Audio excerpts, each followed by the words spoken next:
The 1918 to 1920 flu pandemic, also known as the Great Influenza Epidemic or by the common misnomer, Spanish flu, was one of the deadliest pandemics in human history. Caused by the H1N1 subtype of the influenza A virus, it swept across the globe, leaving devastation in its wake. The earliest documented case was recorded in March 1918, in the state of Kansas, USA, at a military base.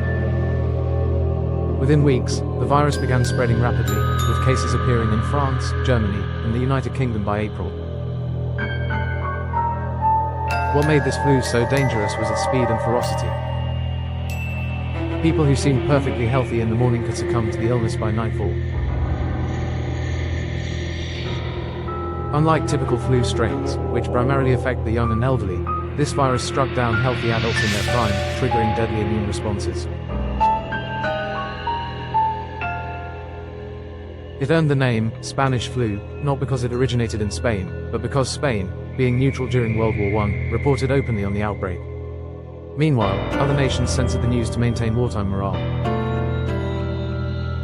This misnomer aside, the Spanish flu quickly became a global disaster, infecting about 1/3 of the world's population, an estimated 500 million people.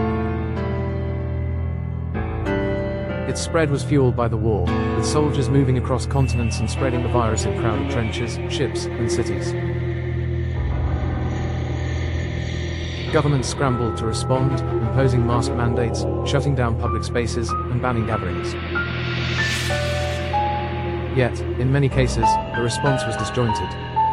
In Philadelphia, a massive parade went ahead despite warnings, leading to a surge in cases and thousands of deaths in just days. By the time the pandemic ended in 1920, it had claimed the lives of at least 50 million people, though some estimates place the death toll as high as 100 million.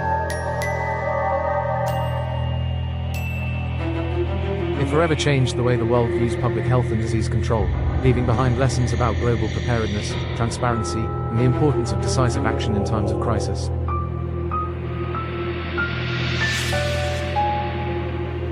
Despite its devastating impact, the Spanish flu was largely overshadowed in history, often referred to as the forgotten pandemic. Perhaps the world was too eager to move on after the dual horrors of war and disease. Yet, its story endures as a stark reminder of humanity's vulnerability and resilience in the face of catastrophe. Thank you for joining us on this journey to uncover the history. If you enjoyed the story, don't forget to like, share and subscribe for more tales from the past. Until next time, keep exploring the echoes of the past.